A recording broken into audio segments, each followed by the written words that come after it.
Hey people, welcome back to the channel. This is a story in which Madara is Naruto's grandfather. He implanted his and Hashirama's cells into Naruto and trained him, which made him extremely strong. Don't forget to like and subscribe if you enjoy the video, leave a comment if you want to suggest fanfic. Check the description for credits and support the creator of the story.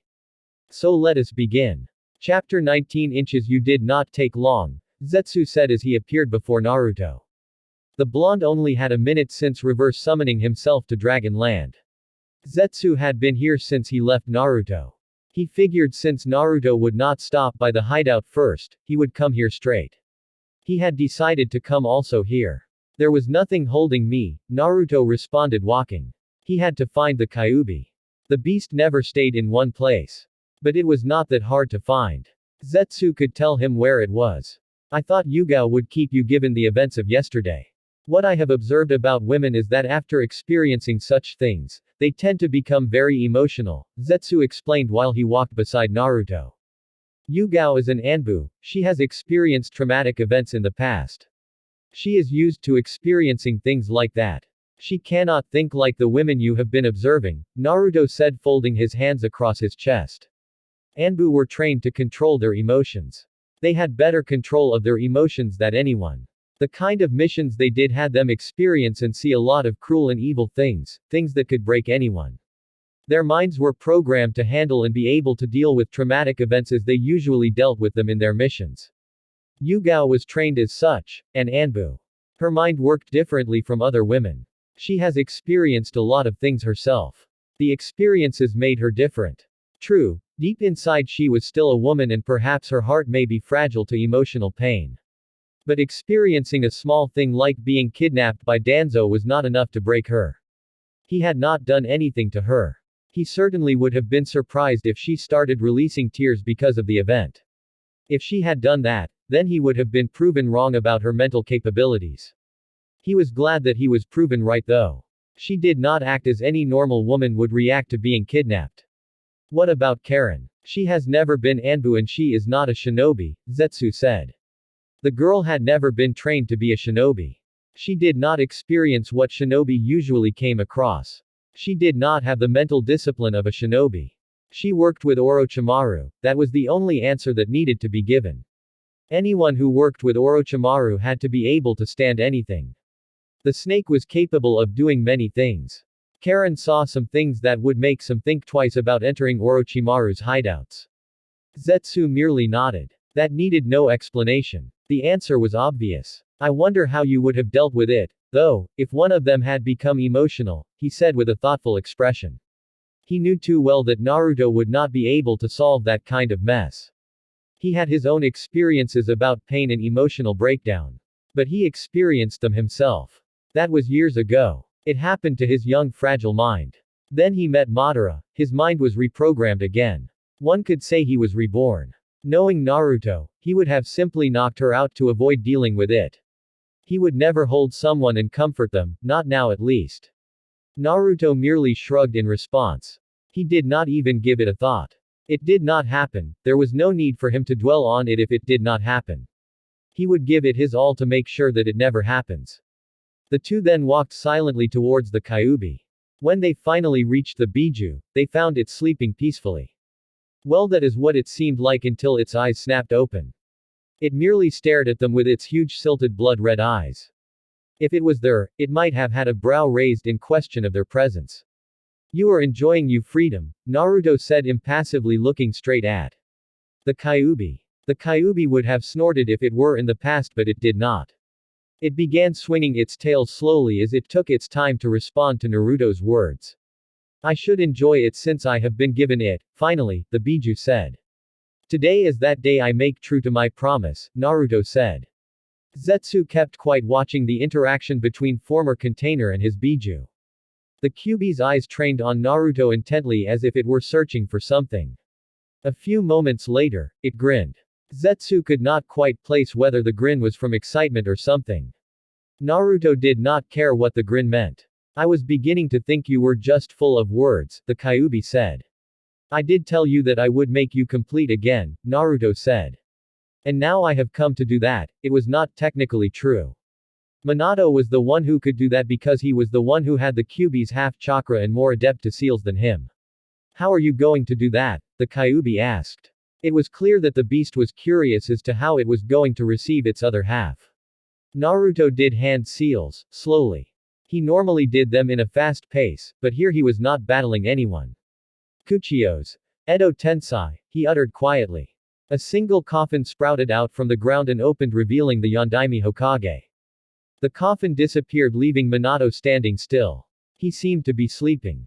Naruto walked towards him and planted a kunai with orders at the back of his head. He then held a single hand seal and Minato came alive. Yondaime Hokage, the Kyuubi spoke in barely contained anger. It was obvious that it was restricting itself from jumping onto the man and shred him to pieces. The Kyuubi's voice caught Minato's attention and off guard. Kyuubi. How are you free? Where is Naruto? What is going on here? Just do what you are instructed and stop questioning things that do not concern you, came a voice from behind him. Minato turned to see Naruto in all his glory. Naruto. What are you trying to do here? Do as you are instructed, Naruto said, removing Minato's personality to shut him up. He really did not want to hear what the man had to say before he returned what he owed to the Kyuubi. On cue, Minato jumped next to the Kyuubi. The beast merely watched him with careful eyes. It did not know what to do, but every fur its body was telling it to hit the blonde-haired Hokage. The problem was that the damn human was the one who had half of its chakra sealed within himself. Minato held out his right hand and touched the Kyuubi. A seal came to exist in his stomach before stretching around his body towards the Kyuubi.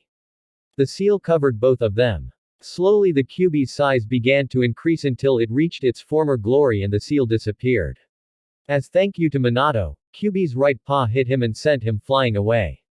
It felt like charging a Bijudama to turn the blonde Hokage into nothing. Naruto gave a rare smile. It was barely noticeable. You now deserve to be called Kurama, he said, revealing that he knew the Biju's name. Kurama stopped his mental celebrations and stared at Naruto. No human had ever used his name except for the sage. He would have been furious if it's someone else who was using his name. However, Naruto had shown to be different. He has the Sharingan that could manipulate him, but did not use it. He had freed him from his seal and kept his promise.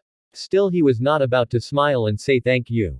In the end, Kurama settled for snorting. It was a different snort. Enjoy being whole again, Naruto said, turning to the direction Minato had been forced to. I have a few matters I must discuss with Minato. He looked at Zetsu. Are you coming or will you stay behind to chat with him? I will stay here, Zetsu said. As much as he would have loved to see the conversation between Minato and Naruto, he did think that the matter was personal and Naruto should deal with it alone. Naruto said nothing. He simply disappeared. Minato and Naruto found the Yondaime Hokage standing as if he was waiting for him. The man still had his personality removed. Perhaps if it had been someone else, he would have fought to break free due to the task he was instructed to do. But Naruto was not just anyone. No one could slip out of his control when using the Edo Tensai. Minato could struggle all he wanted, but he would not escape his control. He held a single hand seal and brought back Minato's personality. The Yondaime's expression changed from being impassive to confused. Minato looked at his son intensively, trying to find words to say. The look on Naruto's face gave away nothing, it only made him nervous. The Sharingan did not do him any better, moreover. When Naruto retrieved his soul from the Shinigami, he did not allow him to speak. It made him curious as to why his son would go through the trouble to free his soul. But now he knew the answer. If things had gone his way, then he would not have been in this position. But things did not always go your way. He had to face the consequences of doing that. He just hoped that his son was not planning to do anything evil with the Kyuubi. That would not be what he and Kushina dreamed for him. But then again, Naruto was his son. Nothing was going to change that. Regardless of the path he took, he would always have to be proud of him because that is what fathers did. Naruto did a few hand seals. He created a bench under a tree. He then created another one for Minato. He wanted the man to face him as he spoke. Without any word, he sat down and looked back at Minato. Take a seat, he said. Minato smiled nervously and took a seat. He became even more nervous when Naruto leaned back against the bench while folding his hands. His eyes seemed to scrutinize him hypnotically. Mother said you are the most kindest man she knew. Now, I don't care for that. But I have some unresolved issues with you that I would like to deal with. So Minato, tell me your story, Naruto stated in an even tone, not giving the Yondaime anything to read. Minato smiled sadly. At least his son was willing to give him an opportunity to speak. He was going to take it and use it as honestly as he could. He thanked Kushina, though, for saying some kind words about him. To shorten my story, I will begin when I became Hokage. Now, I know you know most of the details, but allow me to tell it myself, Minato stated, becoming slightly serious, yet keeping his smile. He waited to see if Naruto would object to it. Naruto simply stared at the former Hokage. Conversations like this did not please him, he did not find them to be pleasant. Nevertheless, this one was necessary, just like the one with his mother. He still had time. He could as well allow him to tell his story. Seeing that Naruto was not going to say anything, Minato braced himself to speak. When the Sandaime informed me that he had chosen me to become the Yondaime Hokage, I was happy. It had been your mother's and mine's dream to become Hokage. One of us had managed to achieve that dream, but both of us were happy. It was during after the Third Shinobi World War that I was appointed as Hokage. I was still young at that time. Some people did not think I was suitable for the position and were against me. But the majority were happy with my appointment. I knew that taking the job, I would have much more responsibilities and make sacrifices. Your mother and I were willing to make those sacrifices. I did my job as Hokage as best as I could. During that time, I was faced with a lot of responsibilities, but at the same time did not have to make many sacrifices. When your mother became pregnant with you, I was ecstatic about it. I always wanted to be a father. We named you after a character from Jiraiya Sensei's first book. I had Kakashi guard your mother secretly during the 10 months she was carrying you. She was a Jinchuriki, and during the time, the seal holding the Kyuubi was not as powerful. I had Kakashi guard her to avoid anything happening to her. For 10 months Kakashi protected your mother to his best abilities. When it was time for her to give birth, we moved her to a secluded place. It was done so in secret. Only a few of the Sandaime's most trusted Anbu knew and were to be guarding her during the time of delivering you. During the time, because most of her chakra would be focused on giving birth, I had to be near her to hold the seal together so that the Kyuubi would not break free.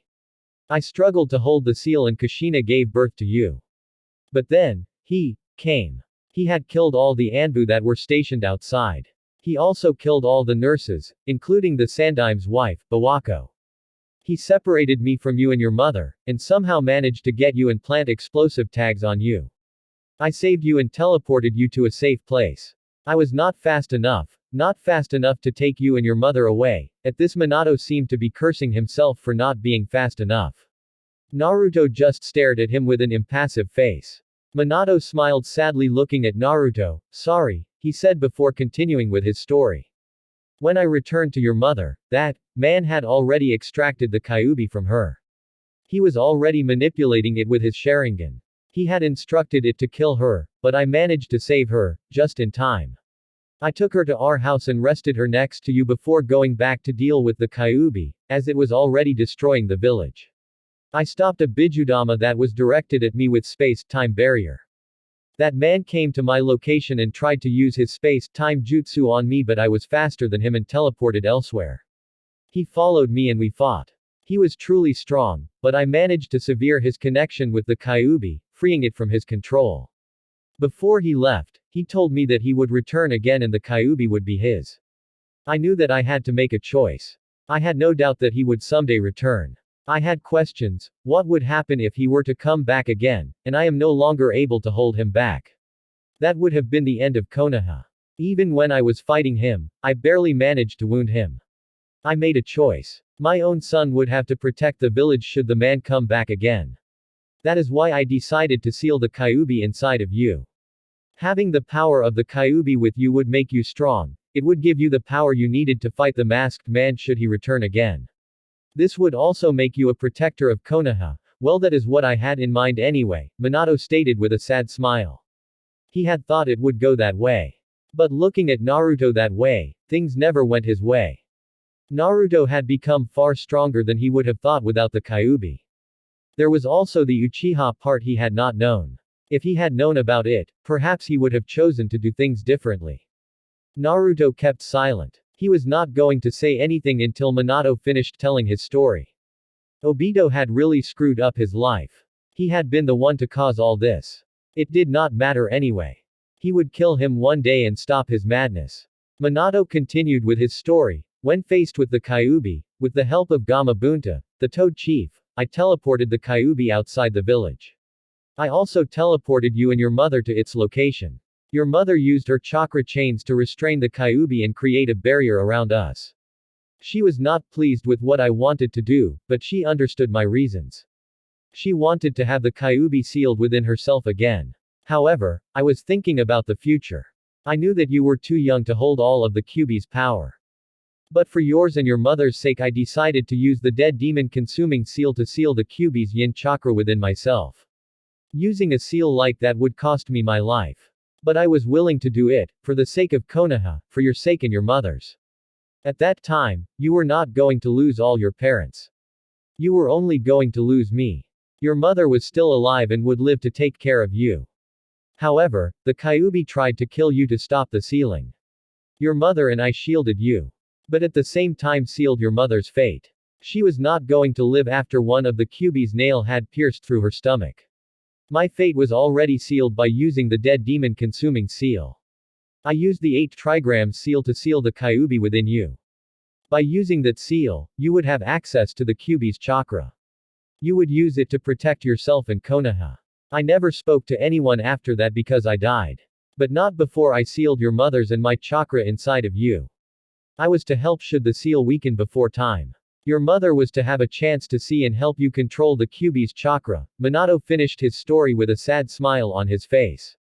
So when you planned on making me a Jinchuriki, you had in mind that my mother would still be around to take care of me, Naruto stated looking straight at Minato with his unreadable expression.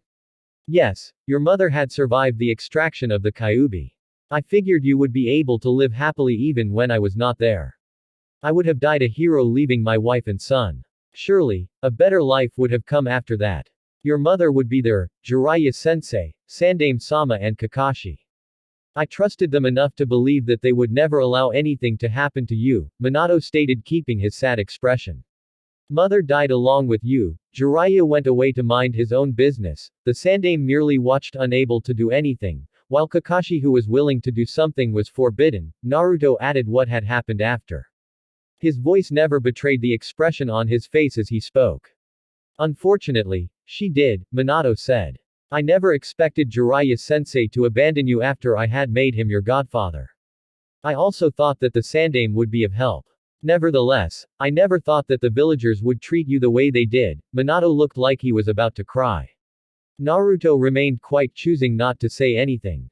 Naruto, I am sorry, I truly am. He was holding himself from releasing tears. He wanted to be strong in front of his son. I did not plan for you to be treated the way you were. It pained me watching you suffer, but there was I could do. I am truly sorry, Naruto. Naruto's eyes stare remained the same as he spoke. When I was told that you were my father, I was furious. I hated you. If you had been alive at that time, I would have killed you painfully. What kind of a father seals a beast of mass hatred inside his own son? To stop myself from being consumed by hatred, I simply chose to disregard you as my father. He paused for a moment and looked up at the heavens. I do know that harboring hatred does not do me any good. I learned to live without relying too much on emotions. I simply chose to discard them. But with what I have experienced, I cannot forget some things, no matter how hard I try. Minato nodded. Sadly. For Naruto, his childhood was like a scar carved inside his mind. No matter what happens, whoever experiences things that Naruto has, a mark will always be left behind. He was just happy that his son had turned out good, in his own way. Well, I guess it could not be helped. Whatever happened happened, Naruto said standing up. Minato stood up mimicking Naruto. Still, I would have wished things happened differently, he said. If things had happened the way Minato wanted, Naruto might have never met Madara. He would not have been having the power he has now. There was something good gained from the way things had turned out. But still, a lot of damage had been caused. Naruto did not comment on Minato's words. I will be Hokage one day. At this time, I should become the Rokudaime, he said looking straight at Minato impassively. Minato beamed at hearing that but did not say anything. His son was not going to abandon Konoha, how could he not be happy? He loved Konoha despite what it did to his son. Perhaps a part of him may resent the villagers, but he still loved his home. You know, Naruto begun. If I had not met Mother, I would not have bothered to even talk to you. I would have simply allowed you to rot in hell in self-pity, he paused for a moment. But when I release you from the Edo Tensei, you won't return to the Shinigame's stomach. You will go where Mother is. I know that she will be happy to know that I talked with you. Thank you Naruto. You may never call me your father, but you will always be my son. I have no right to tell you how to live your life.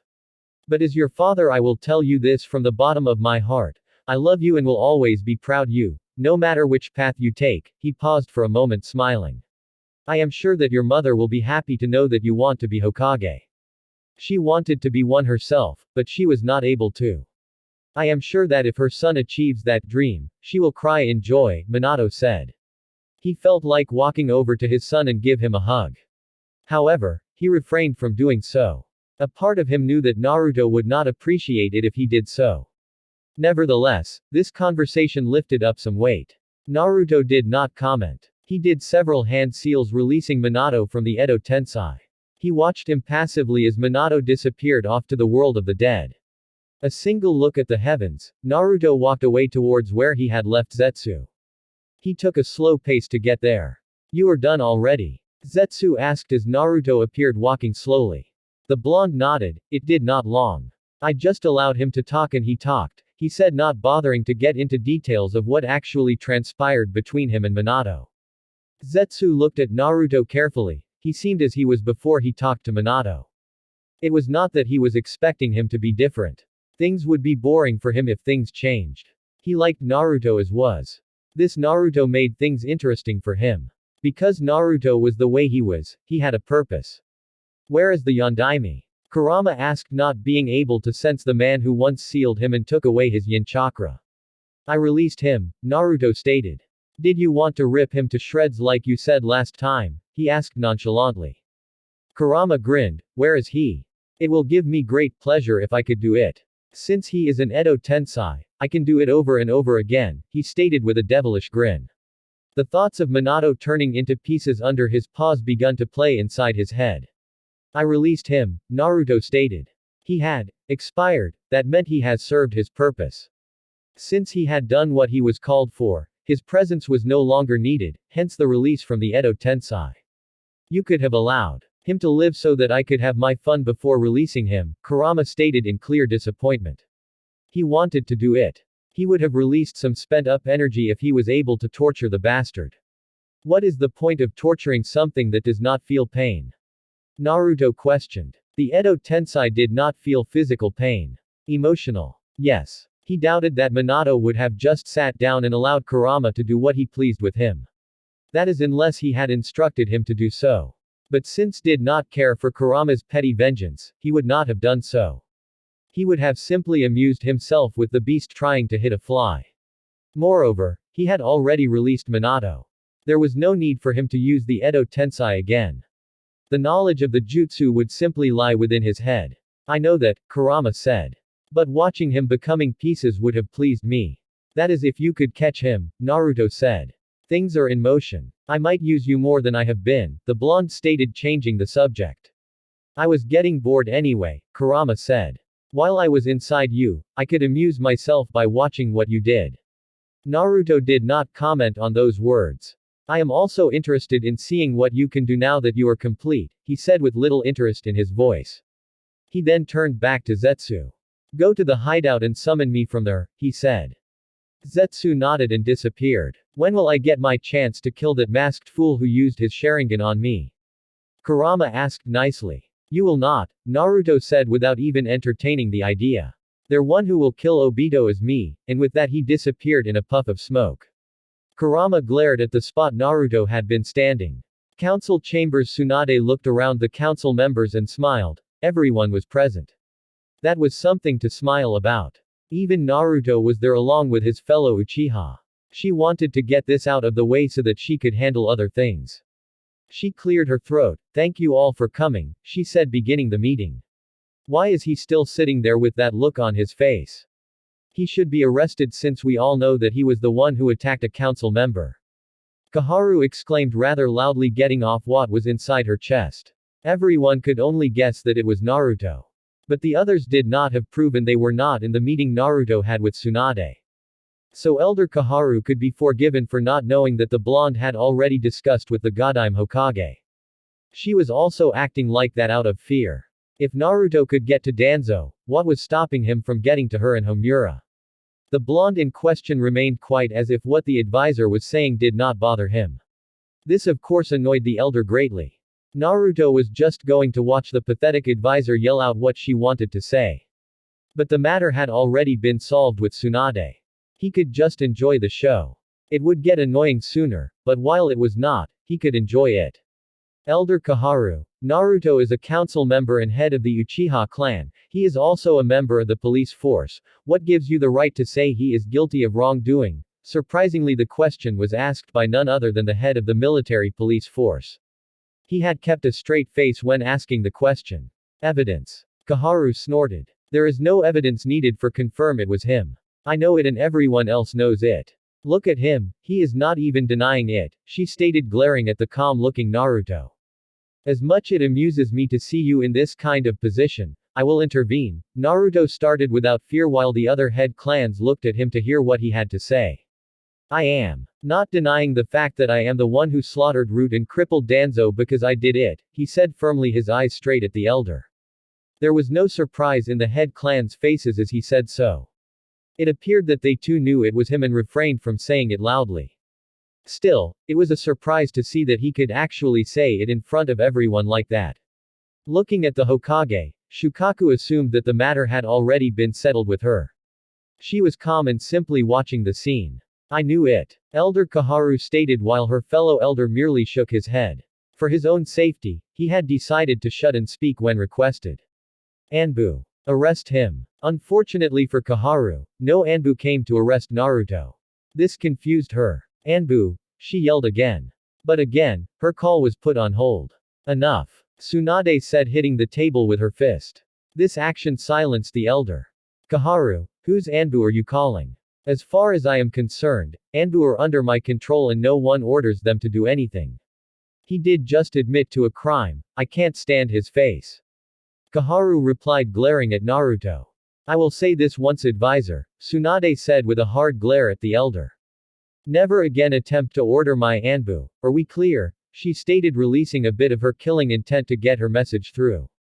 Kaharu merely looked away. She was not going to agree to anything. She was just going to keep quiet and see what happens. Since Hokage-sama is calm about the matter, I believe you have already discussed the matter with Naruto here. This would also explain Sasuke's presence here. I believe he is here as head of the military police force, yes. Shukaku stated, wanting to get the meeting underway.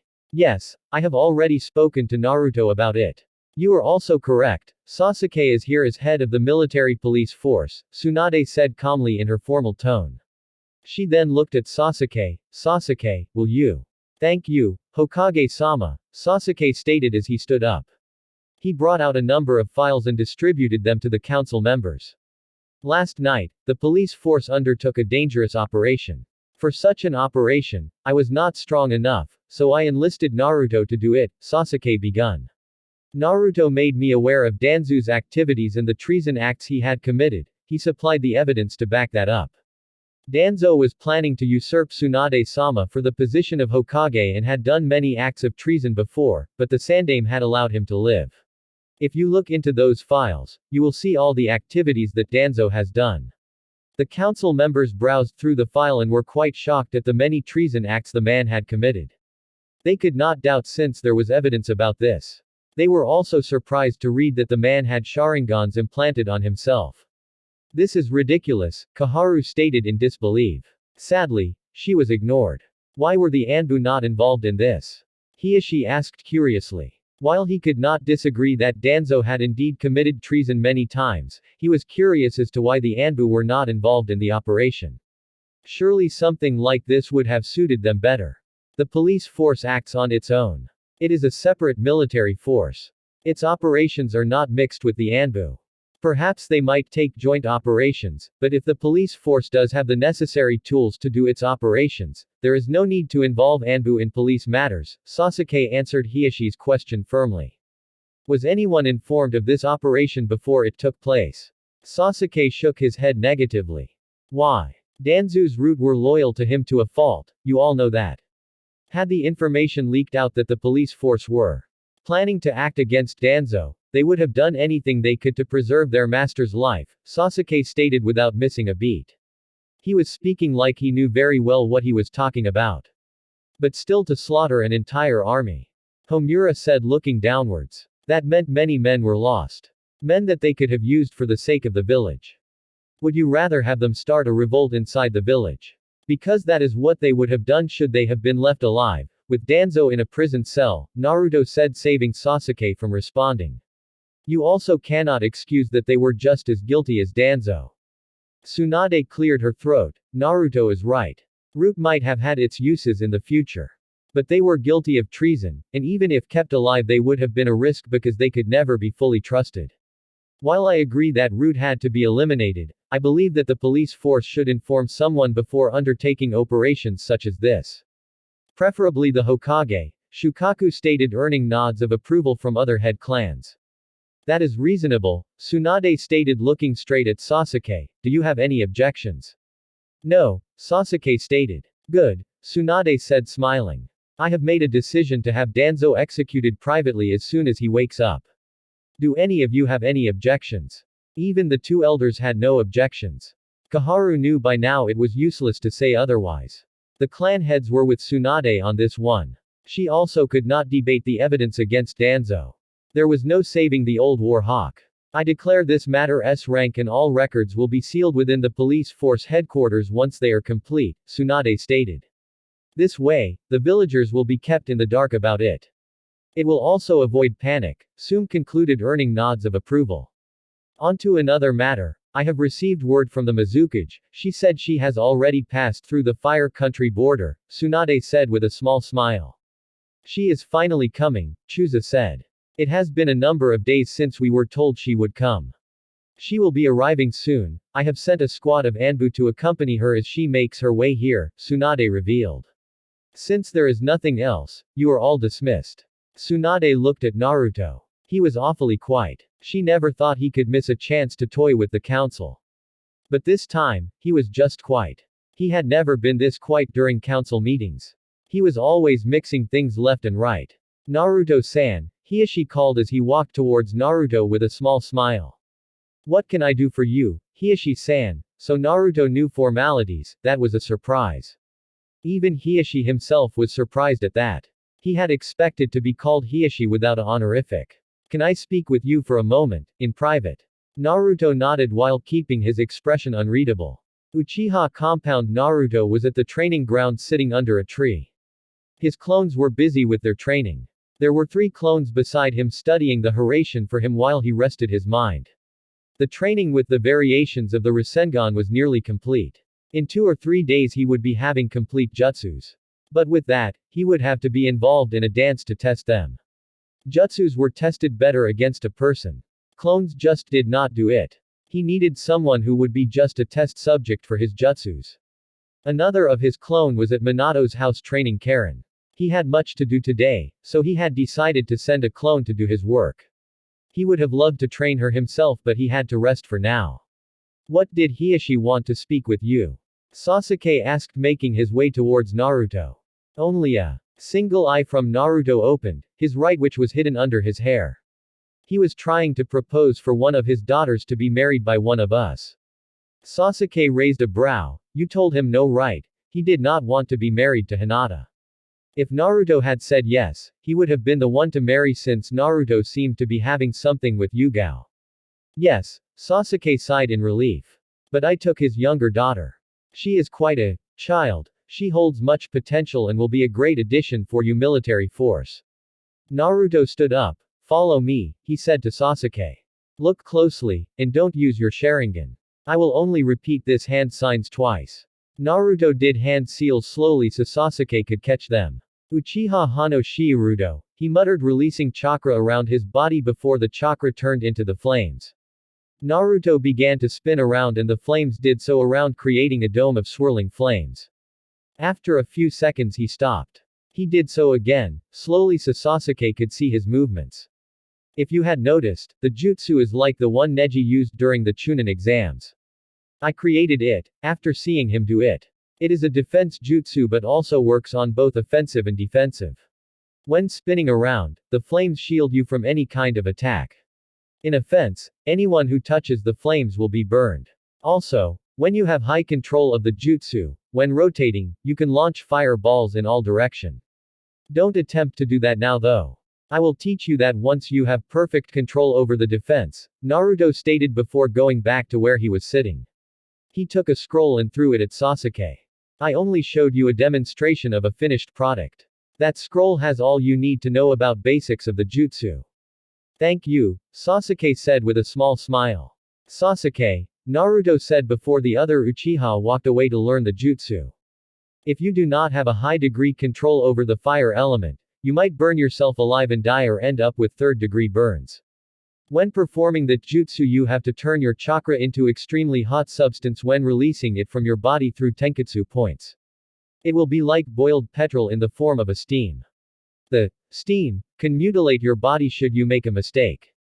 After releasing the steam, it will float around your body. You use a tiger seal to turn the steam into fire with your chakra. Should you make a mistake, the fire will burn you. I suggest you use a clone, if you have enough chakra to make one for training that is. Later that day there was a smell that invaded his nose and traveled throughout his body. He had never quite felt something smell this good. Now he was not the one to be attracted by smells of food, but he could not say that the smell was not breathtaking. Sasuke could not cook something like that. He was no good cook. Despite them living together, he had only eaten the Uchiha's cooking once. After that, he preferred to eat his own prepared meals. Naruto made his way towards the kitchen. He found Yugao humming as she cleaned the dishes she had been using for whatever she was cooking. She seemed not to notice his presence. Naruto then remembered that she had said she would see him tonight. He guessed this was what she meant by that. If I did not know any better, I would say you were married, Naruto commented, startling Yugao. She was rather surprised by his comment. What makes you say that? She questioned as she turned around to face him. He was wearing his armor. She could assume that he had been with his clones all day training after the council meeting. She had not seen him wearing it in some time. From what I have observed and learned, what you are doing now is mostly done by women for their husbands. Or some just do it with the compulsion to please their men, Naruto stated as he sat down beside the kitchen table. You have observed and studied couples. For what purpose? Yugao asked, surprised that he would actually do something like that. Not me technically, a friend of mine did that for me. My time and efforts are valuable to be spent on such things, Naruto said, saying a rather familiar statement Yugao become used to hearing. As for why I would seek such knowledge, I will be married one day, so not be bothered and caused unpleasant situations by a woman I had to have that knowledge. Knowing something does not make it easier for you to function with it, Yugao stated. As in a matter of relationships, experience matters most than knowledge. I am aware of that, Naruto said, clearly in agreement with the female Anbu's words. But the knowledge has its uses. Yugao nodded slightly and turned back to doing her dishes. How was your day? Pleasant, Naruto replied quietly. Where is Sasuke? Yugao sighed. He could have asked how her day was. And it would not have hurt at all. Why couldn't he just be normal from once? He went away with Kakashi-senpai. I see, Naruto said, standing up. He began to walk away from the kitchen without another word. Yugao did not ask where he was going. She simply continued to clean her mess in silence. She was quite happy about this night. She had decided to simply cook for him. Yes, she was aware they were not dating or boyfriend and girlfriend, but she liked him and that was all that mattered. What was so wrong in cooking for the guy she liked? She saw no wrong in it, especially if the guy was like Naruto. She would not have to worry about anything. Naruto would interpret it as it was. He was not dense and oblivious to things around him. He was quite perceptive and was not afraid to tell what he thought. She was counting on that. She knew that the blonde would be blunt about anything. He possibly did not care about what other people felt about other people's emotions. Or perhaps he just overlooked him as he appeared that nothing emotionally concerned him much. He was quite like Root sometimes. But there was a difference between Naruto and Root. Root were trained to kill off their emotions from when they learned to speak. So from their days of being able to understand the world, they are taught to be emotionless, never giving them a chance to understand other emotions. This created their personalities, and some were unable to ever be capable of experiencing other emotions. Naruto, on the other hand, was not always like that. She knew that. He experienced some other emotions during his troubled childhood. He felt pain, loneliness, and all those sorts of things. What he experienced could have caused him to turn this way. But the fact that he was not always like this meant that he could still experience some things. But there was another negative: Naruto can simply brush aside whatever he feels and not even give a damn about it. She knew that there were little things he cared for. Other things, not even a little. But the fact that there was something that he cared for meant that he was still human. Root cared for nothing, but only knew loyalty to Danzo. Naruto came back to the kitchen without his armor and forehead protector. She looked at his impassive expression. Perhaps I was wrong. He cannot care about other things because that capacity to do so was destroyed by his childhood.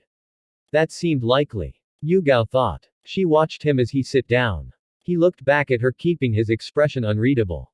Yugao shook her head. Yep, his ability to care was definitely destroyed by his childhood. No wonder he only cares for those who were good to him, she thought. Sadly. You have become rather attached to my presence, Naruto said. Unlike most times when he spoke, there was some emotion in his voice. She grasped it barely, hence she could not quite define what it was. Is it not a good thing to have someone close by you to share a meal with you? The purple-haired woman asked as she took a seat across the table and sat facing him. As she was expecting, Naruto merely shrugged. Despite not being able to see what goes on his head, she had become quite familiar with his nature. Once you knew him better, it was not difficult to predict how he would react. Not that he was predictable. I was just stating the obvious, Naruto said quietly. Could it be that you are taking advantage of the fact that I can tolerate your presence and I find your presence somewhat pleasing? That was unexpected. She had certainly not predicted him saying something like that. And that was when she had thought she had actually figured him out. She stroked her chin and smiled slightly. Perhaps, she said. That sounded like something Naruto would say if he had been the one asked the question. Yugao looked at Naruto carefully. He seemed to be amused by an imitation of his usual answers. She could tell by the small smile that had spread across his face as she spoke the words.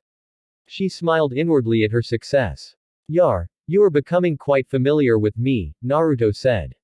He did not seem bothered by it, though. He likely did not care, Yugao thought. Well, you saved me twice and are the only man I can talk to knowing that you are not ogling me out, Yugao thought truthfully.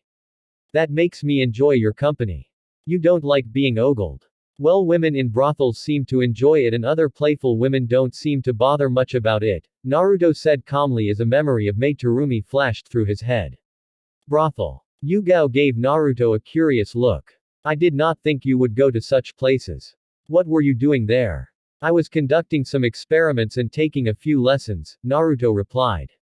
He had told Mei what he had done in a brothel. Her reaction was quite amusing. What kind of lessons? Yugao asked, though she was afraid of the answer. She felt something in her heart she could not quite define. It did not give her a pleasant feeling. I could show you if you want, Naruto offered. Still, the bad feeling did not go away. It was still there, but Yugao let her curiosity get the best of her. Sure, she was not sure how he would do so. Naruto locked eyes with her. Sharingan, Genjutsu, he uttered, trapping Yugao within an illusion. This is my Genjutsu, he said as Yugao appeared beside him. Yugao simply nodded and looked at a building before her. It was no mistake a brothel. She saw a younger version of Naruto walking into the building. When he entered, they also went inside. Naruto, younger version, talked to a slightly older woman. The woman was smiling at him for a moment before she slapped him. She could see the expression on his face, a slightly raised brow. She turned to Naruto. What did you say to her? Before going there, a source informed me that despite older women having much experience, they are quite wide and would not sweep me. Yugao was not the least surprised by his bluntness. But she blushed slightly at his words. Now she knew what Naruto wanted to learn. She could assume how things would proceed from there. However, she felt compelled to watch Naruto. I was told to look for rather younger woman who is still young and had not yet seen many things. It also occurred to me that a younger woman would be better than an old worn-out machine that is likely leaking oil, rusted inside and would probably give me something that would not be good for my health. Naruto stated carelessly.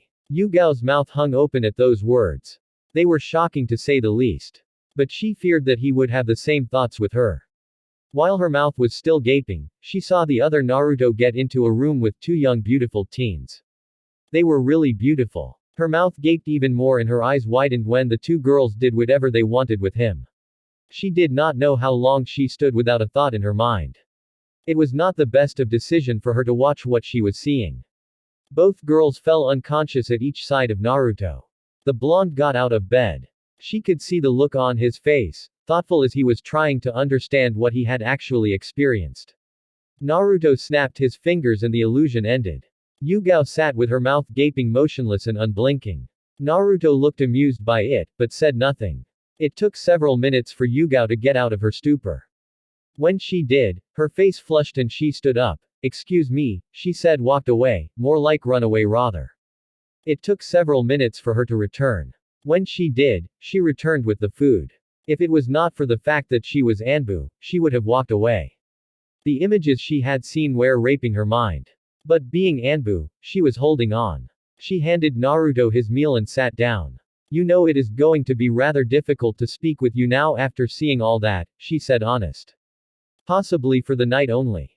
By tomorrow, she would have gotten over it. I have already seen you naked. More importantly, I cleaned you while you were nude," Naruto said, guessing where she was taking it. He had no difficulty in speaking to her even after that. "Well, that was months ago," Yugao said. Surprisingly, she was not even the slightest bothered by the fact that he had seen her naked. "So you don't like older women, eh?" It would explain why he never showed any interest in Mei. While not surprised by her question, he looked amused.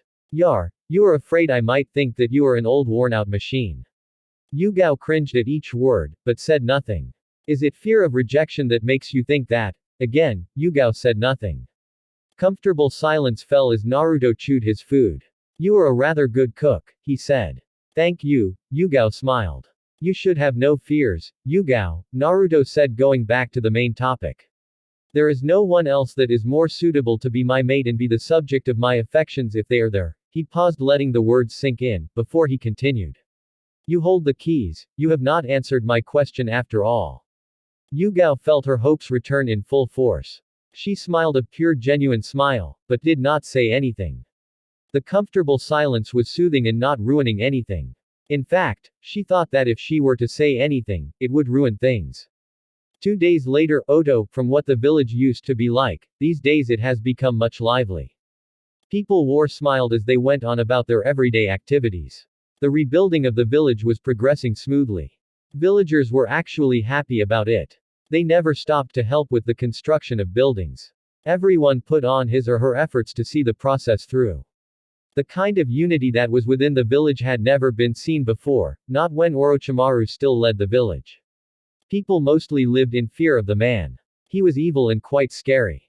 However, right now, the man was dead and the village was looking on forward to a brighter future. Gurren smiled, looking over the village from the Crystal Palace. She was looking through the window on the highest floor of the palace. Seeing all these made her proud to say that she had made the right decision to come here and start afresh. It was indeed a new start. She was no longer obsessed with pleasing Orochimaru, but focused on ensuring that her home was rebuilt. Things did not always go well, but she had managed. Some people tried to usurp her, thinking that she was not worthy of the leadership of the village. Some had believed that she should not have been wasting time trying to rebuild, but rather, she should spend her efforts trying to find the killer of their former leader. She no longer cared for the man. Even if he were to miraculously come back to life, she would never go back to him. She was happy with her life now. She had made an example of people who tried to defy her by killing them mercilessly in front of everyone. She had been told that Naruto wanted the project to be completed as quickly as possible. Also, he did not appreciate anyone standing the way of his goals. It was also a personal thing for her because she was also doing this for her and Yukimaru. If someone wanted to stand in the way of her peace, she would deal with them. Then there was that freaky plant-like figure. He often thinned up the numbers of rebels. He did not waste time with it and seemed to enjoy devouring humans. Of course, he did so in private where nobody could see him. He always stayed in the shadows where he could not be seen. Well, at least now there was no one trying to stand in the way. Everyone trying to do that had been crushed. Gurren sighed and walked back to her desk. There were a lot of reports she had to see. But she was not complaining, it was all for the best. The hospital was nearly finished along with Anbu and Junin headquarters. They still had a number of shinobi, and some were coming into the village hearing that it was being rebuilt. Zetsu always told her which ones to take as he seemed to know everything. But still, she had to worry about getting medics to work for the hospital. They only had few and most of them did not have much experience in the field. It would be pointless to build a state-of-the-art hospital and not have the best medics and doctors to work there. She would have to speak to Zetsu about it. She did not have to worry about Anbu. She already commanded much of Orochimaru's men when he was still alive, she knew most of them. She could pick which were best suited for the Black Orbs. She was also happy that a few business people had come into the village and building their businesses. Hotels, restaurants and other businesses would be there. That was a good thing since villagers and visitors would find them useful. What kind of a village would Oto be if it did not have a hotel? So having business from outside was pleasing and good for the village and its economy. She was interrupted from her thoughts when Zetsu appeared in her office. She sighed. She really hated it when he did that. Can't you find a better way to enter? What if you had walked on me doing something private? Gurren questioned, looking straight at him. Zetsu merely smiled. This way of appearing is more fun, he said and walked straight to the window overlooking the village. What brings you here? You don't come here unless you want to check up on things or have something to inform me, Gurren said, her eyes on the reports on her desk. She was not bothered by his presence nor afraid that he would stab her in the back while she was not looking. There will be a guest in a few minutes, Zetsu stated, still looking over the village. It was not as big as other villages, but it was nice. A guest? Whose guest? Gurren asked, now turning back to face Zetsu. The Tsuchikage's granddaughter. She is here on a mission to get as much information she can on the village, Zetsu stated as he turned to face the crystal user. He already knew of the woman's mission. Well, it was obvious as to why she would be here in the village. No one from other villages had been coming here. Perhaps other villages saw the new Oto as something that was not a threat. However, Karatsuchi's visit was by no means an innocent visit. She just wanted information because her grandfather likes sticking his nose into things that do not concern him. Then we should get rid of her before she even gets a chance to gather intel, Gurren stated. It was the only logical way she knew how to deal with such situations. She never did like people who sniffed into her business. Sadly, Zetsu shook his head. No, allow her to enter and collect whatever she wants, he said. Why? Aren't you afraid she might find something linking you and Naruto to the village? Gurren asked curiously. No, there is nothing that she can find. Everything she can find will be about how the village is doing and you, nothing more. I have been covering my tracks for quite some time now. And I have never used Naruto's name. Zetsu paused for a moment. It's the same with Naruto. When he does not want you to find anything, you won't find anything, unless you or me, that is, he said. If she won't find anything, then why allow her to enter the village? She is already in the village as we speak, Zetsu stated. As to why, it will just be amusing to see the look of frustration on the Tsuchikage's face when his granddaughter comes back home with nothing useful. You are not telling me everything, Gurren stated, staring straight into Zetsu's eyes. I want to see what Naruto will do when he realizes that the Tsuchikage is meddling in his business. Normally he would not care and simply just watch to see how things ends, Zetsu explained. Normally. Well, Naruto is no fan of the Tsuchikage. He never talks about the village. It does not interest him. In his play, Iwagakure is not scripted, but if the Tsuchikage forces himself on the play, who knows what Naruto will do. Gurren did not like the grin on Zetsu's face. You are one twisted bastard. I think you might even feed the Tsuchikage's daughter will information just to see what he would do with it. If he gets his hands on something gold, Naruto will have to act, she said accusingly. Zetsu merely smiled. When is Naruto going to come here anyway? In a few weeks or days. At the moment he was busy in Konoha, Zetsu answered. Be good to our guest. Smile at her and reveal nothing, he said and disappeared away from the office. 2 minutes later, enter, Gurren said as she heard a knock on the door of her office.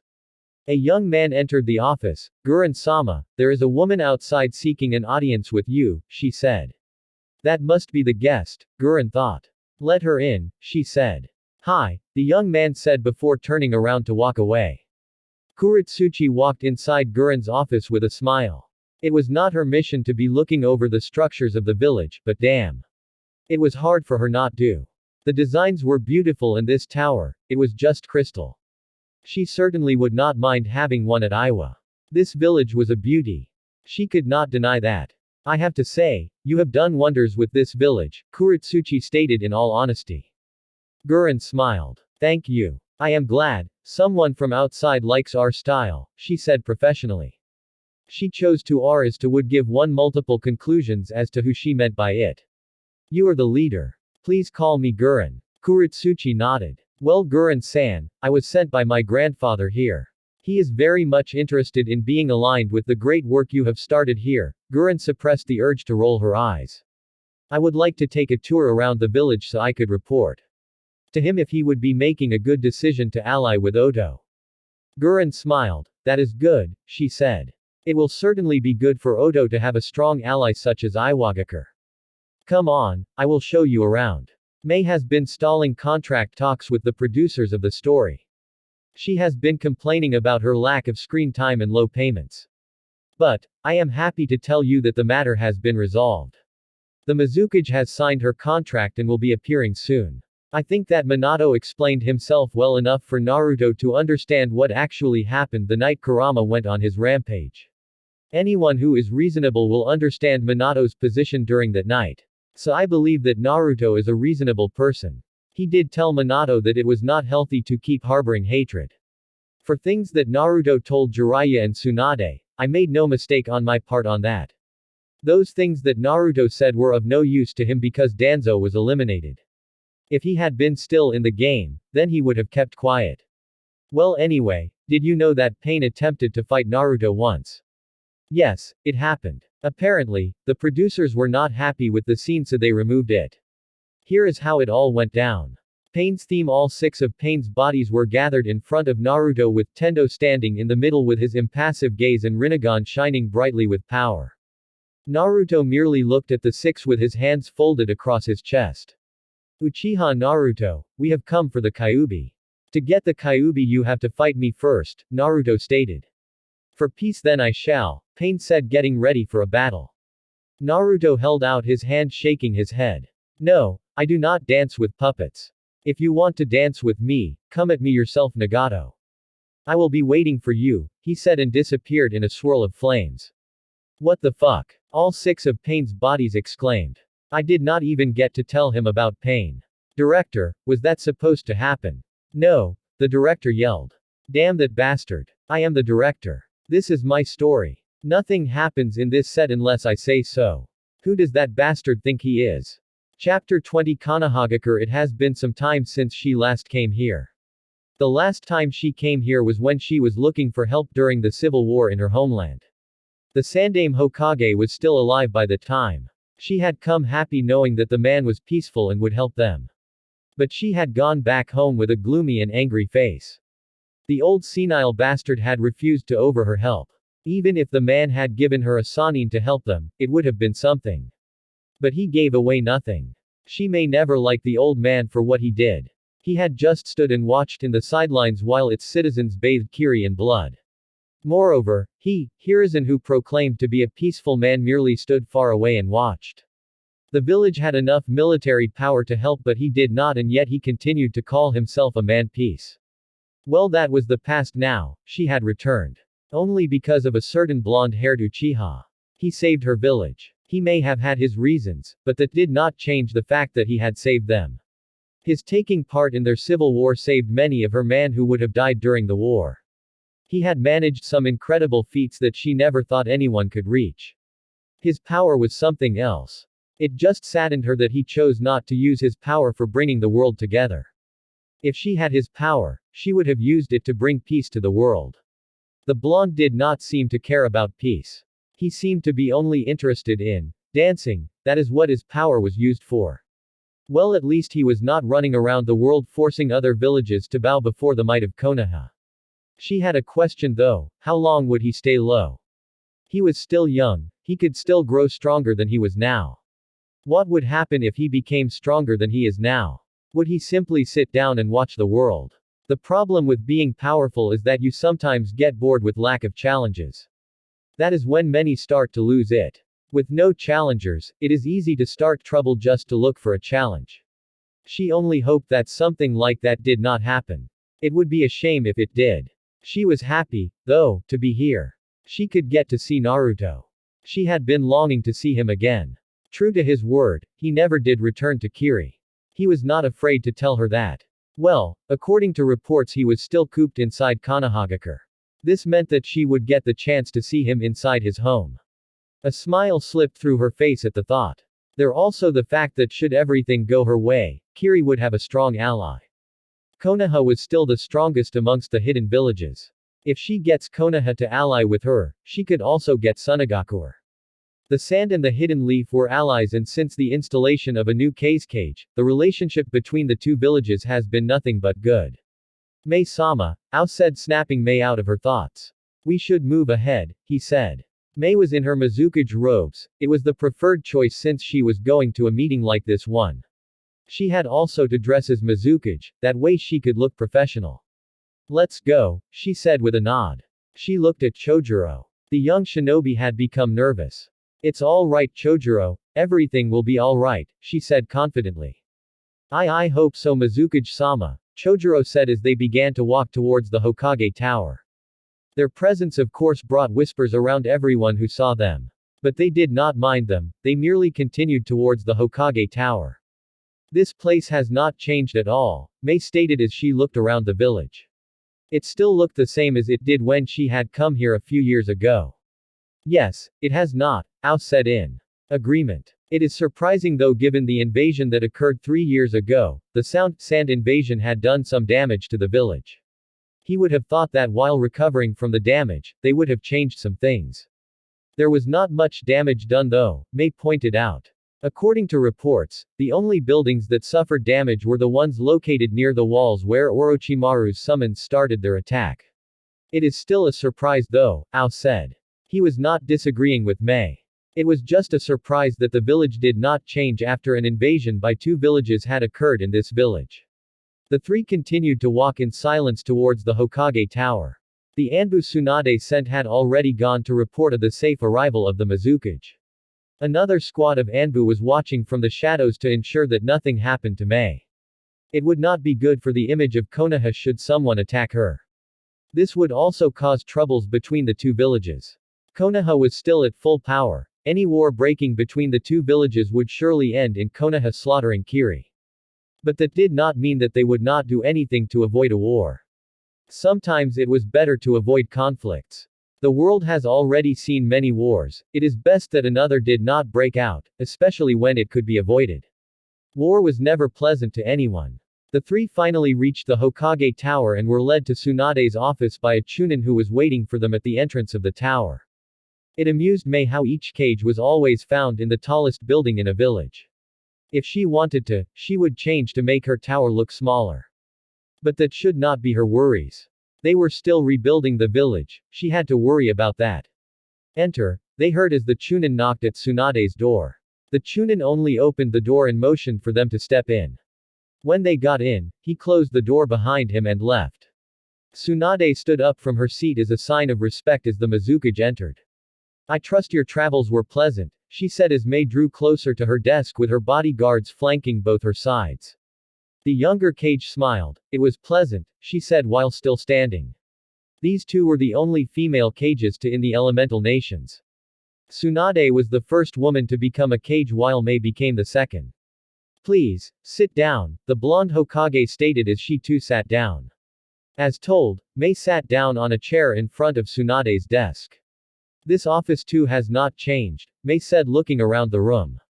I did not change anything when I took over as Godime, Tsunade said adopting a calm look on her face. Mei Terumi nodded. Thank you again for sending your Anbu for assist in our travels, she said. She had told the Anbus to tell Tsunade thank you when they neared the village. The Anbu were going to leave them since they had done their job. It was nothing, Tsunade said with a wave of her hand. We just could not let anything happen to you before we even begin our alliance talks. Moreover, it would have looked like Konoha had planned for it to occur if something had happened to her while she has on her way here. I guess you were right. You and your men must be tired from your journey, Tsunade stated. That was what anyone would say in her position. They had been traveling for days now. I have already prepared a hotel for all of you for rest. That is highly appreciated, Mei said with a small smile. She could use some rest, but it was still noon. But of course if you want to take a look around the village, I can have someone show you, Tsunade stated. Most visitors would want to look around the village. It was like a customary thing to do. For a visiting cage. That won't be necessary, we can find our way around the village. It was not like she would get lost. And she was not some baby that needed to be guided. Tsunade nodded. Just to warn you beforehand, you will have Anbu tailing you as you walk around, she said. They did that to ensure that nothing else happened. It was not a show of distrust. Mei smiled again. It is no bother, she said dismissively. We will have the meeting tomorrow morning after you have rested.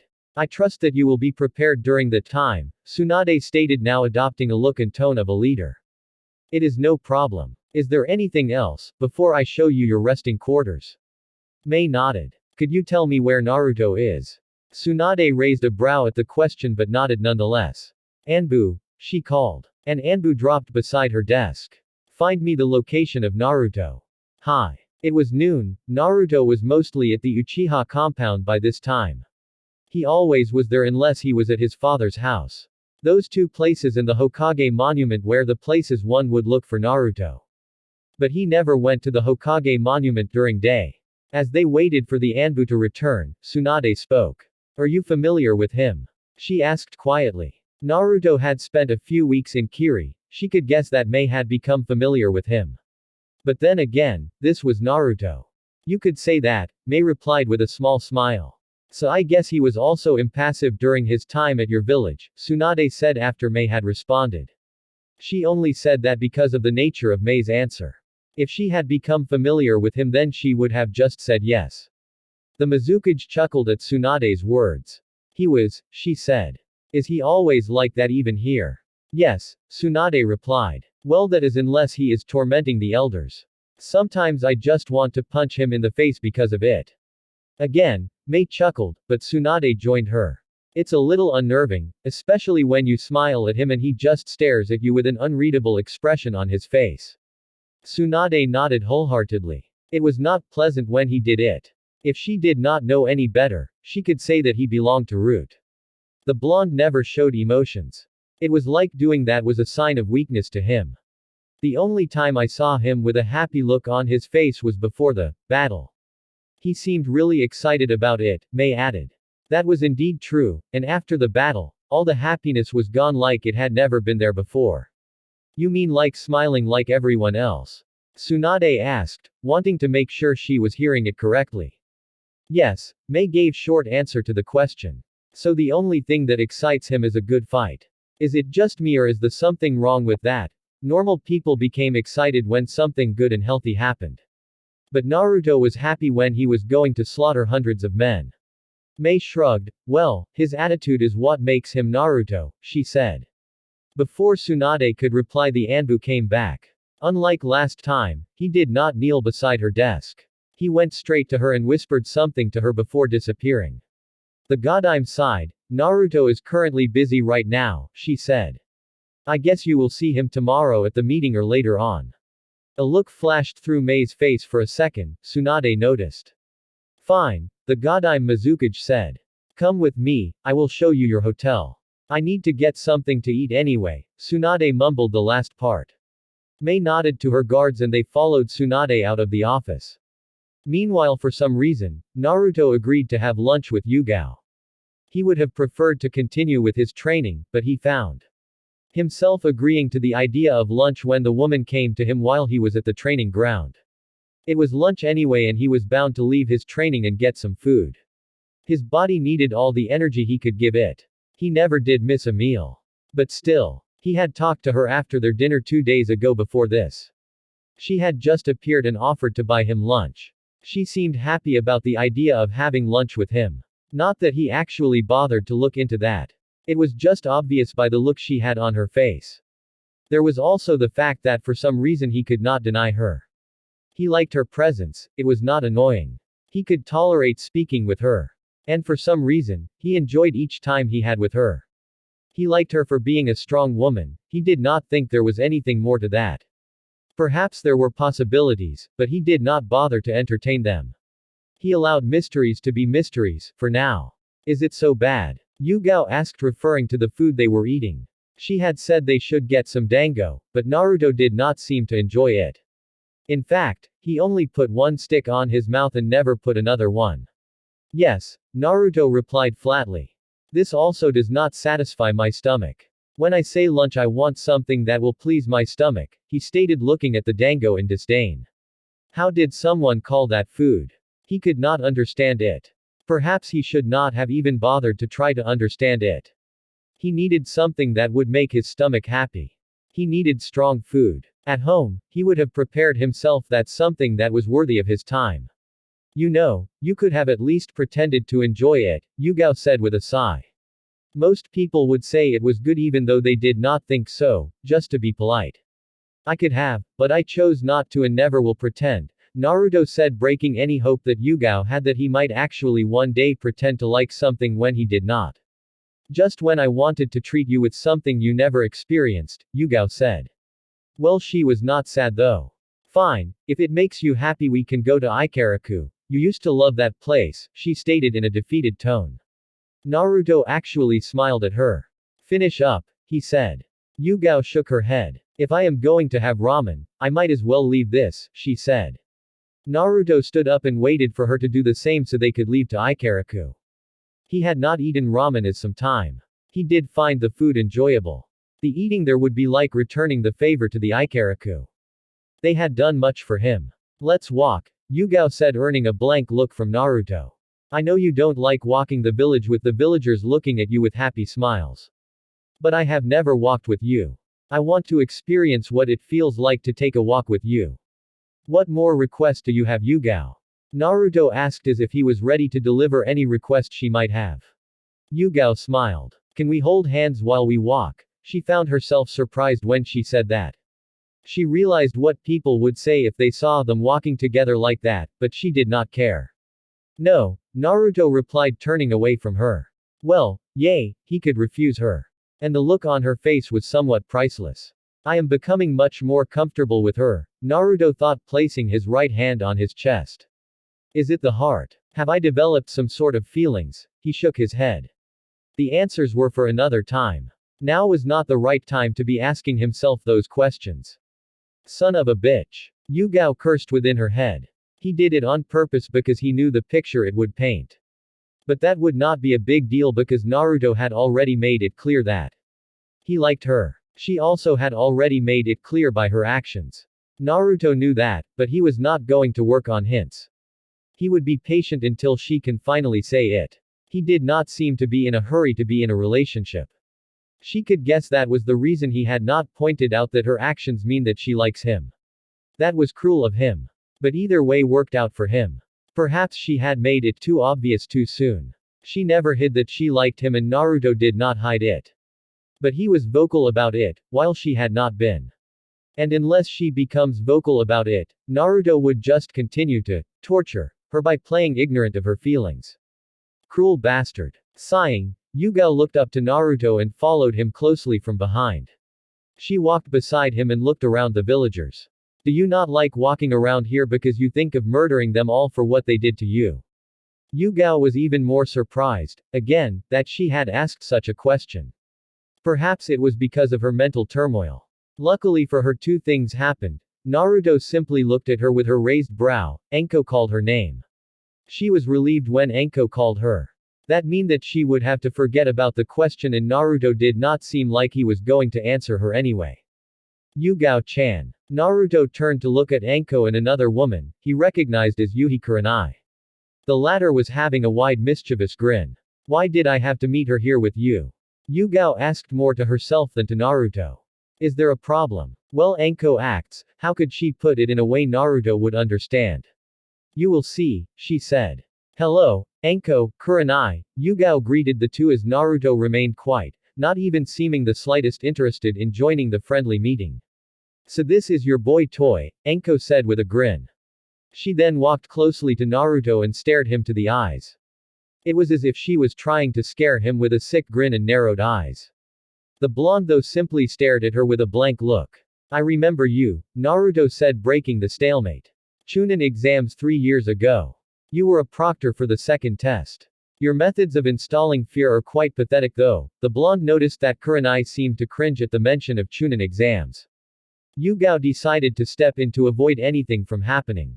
Okay, she said. Naruto, you have met Anko. This is Kurenai, I am sure you know her as well. These two are my friends. Kurenai nodded a bit nervously at him. Chunin exams, preliminary rounds. I gave Kiba quite a beat down and you came to give me your peace of mind. Unfortunately I was not interested in it, Naruto stated, reminding Kurenai of their past encounter. Something so trivial should not concern you, he said. Anko decided to take the spotlight again. So where are you going? Are you coming from a date? Yugao was quick to reply, no, we are just going to have some ramen, just the two of us. She emphasized the two so that they could get the message. Anko waved her hand dismissively. You don't have to hide the fact that you don't want us on your little date, she said. Anko, let's go, Kurenai said a bit forcibly. Fine, the snake mistress said. I will see you tonight guys, Yugao said as she and Naruto prepared to leave. Naruto spoke before they walked away. Anko, next time don't come to me so close while reeking of snakes. They remind me of Orochimaru and I dislike him, very much. Next time you come so close to me with that scent, you might end up not okay, he said, turning around to leave. Is that a threat? Naruto merely gave Anko a blank look and walked away with Yugao. He was not going to answer such a question. He did not do threats. Anko was not someone he could trouble himself with.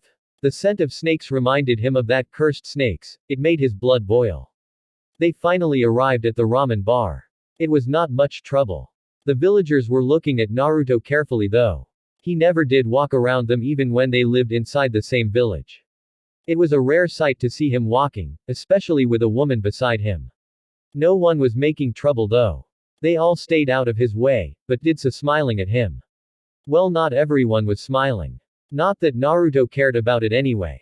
Ah, Naruto, it has been long, Toiki said as the blonde Uchiha took a seat along with Yugao. Naruto smiled slightly. Yes, it had been, he answered. How have you been? You don't come here anymore, Toiki stated, looking straight at Naruto. Sure, the blonde has changed, but it did not hurt if he came more often than he did. I have been well, just a lot of work to do, the blonde answered calmly. How has business been? Good, Toiki replied with a small smile. If it was not good, then I would have closed, now wouldn't have I? I guess not. Toiki then turned to Yugao and smiled at her. So I guess you are the one who dragged him here, he said with a wink. Yugao smiled. Yes, she said. Naruto may have wanted the ramen, but if she had not dragged him from his home, he would never have come here. She could take all the credit. It was just sad that Naruto did not react to it. Thank you for doing it. Naruto never comes here anymore, the old man stated. What can I get you? Yugao looked at Naruto like she wanted to see what he would order. But the blonde never looked at her back. She sighed. 1 bowl of pork ramen, she said. Toiki nodded and walked away. She was not surprised that he did not take Naruto's order. She could say since he once was a regular then he already knew what the blonde was going to eat. How long are you going to play this game? Naruto suddenly asked. Yugao knew what he was referring to. However, since he knew the answer, and was not doing anything about it, she would play along. She could be just as cruel as him. You are in no hurry, so am I, she said like she did not care at all. Interesting, Naruto said, seemingly amused by her answer. You are proving to be quite a woman, Azuki Yugao, he said.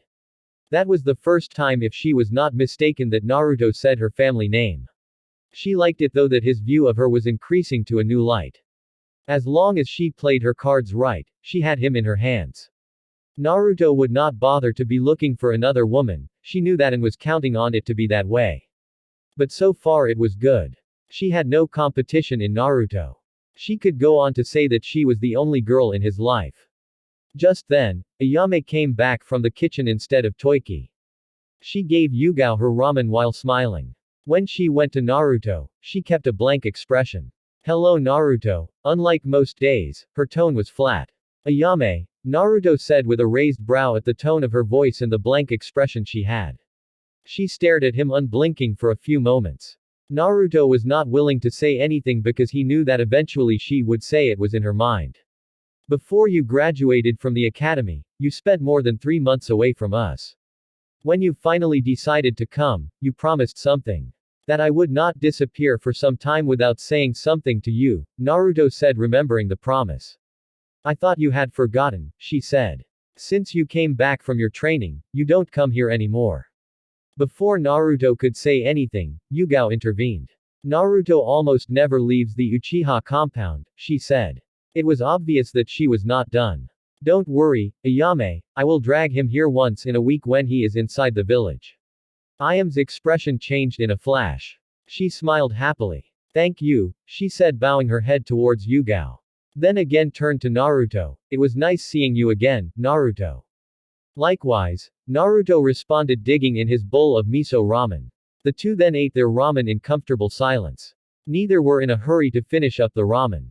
They savored it in the silence. Yugao then decided to speak. You understand how women think, but yet you choose not follow that understanding, why? Is that rhetorical? No, Yugao replied in a firm tone. Because I choose to do things my way. Abiding by my understanding of women would need me to change. And I cannot do that. Yugao looked back as she saw heard a couple of voices. Your former friends, Yugao stated, looking at Naruto. I have already noticed them, Naruto responded without even looking at the group. He was surprised to see Sasuke with them though. So what are you going to do? Yugao asked, knowing had no relations with anyone in the group except for Sasuke, as far as knew that is. Naruto simply gave her a look she knew had a raised brow. Are you going to just disappear? Do you have such a low opinion of me? Yugao gave Naruto a blank stare. Naruto, she begun calmly. The only time I have seen you excited is when you were going to slaughter hundreds of shinobi. From you past, you never enjoyed those people's company. To you they are like flies yapping this and that, and you have no interest in them nor hearing what they want to say. You are getting good at this, Naruto stated. However, I care not for what you have just said. I am who I am. When I questioned if you have a low opinion of me, I was referring to the fact that you were asking if I was going to run away from them.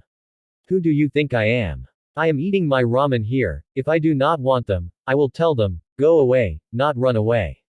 Oh, the purple-haired Anbu mouthed and kept quiet. Yo Naruto, a lazy voice of Nara Shikamaru called as the group of the Konoha 1, whatever they call themselves, arrived at the ramen bar. Naruto turned around and looked at Shikamaru, Choji and then Sasuke. Hello Shikamaru, I see you are still hanging out with children. That comment was referred to someone like Kiba who did not know when to grow up. The comment though was not well received as some felt offended. Who are you calling children? You, Naruto responded blankly, then ignored Kiba. Then looked at Neji. At least some have grown, he said. Rock Lee, I must spar with you sometimes and see how far you have grown. Last time you impressed me with your taijutsu skills. Lee could never be left speechless by the praise. He beamed up brightly. Who would not like to be praised by Uchiha Naruto after hearing his exploits in Kiri? But the blonde was not waiting to hear Lee yell his youth nonsense. He simply turned to Sasuke. He was beside Ino. I wanted to speak with Shikamaru about the training program for the military force. I wanted him to change a few things on the files you gave me. But they forced me to join them, Sasuke answered the unasked question. He could see that Naruto had asked the question by the look he was giving them. I see you are still the same troublesome blonde, Shikamaru stated, now being given his opportunity to speak. Were you expecting something else different? No, Shikamaru replied, shaking his head lazily. He never expected anything to change with the blonde. Hey Naruto, why don't you come with us? We are going to hang out together and catch up, Sakura suggested with a small smile. No, there was no reason given why.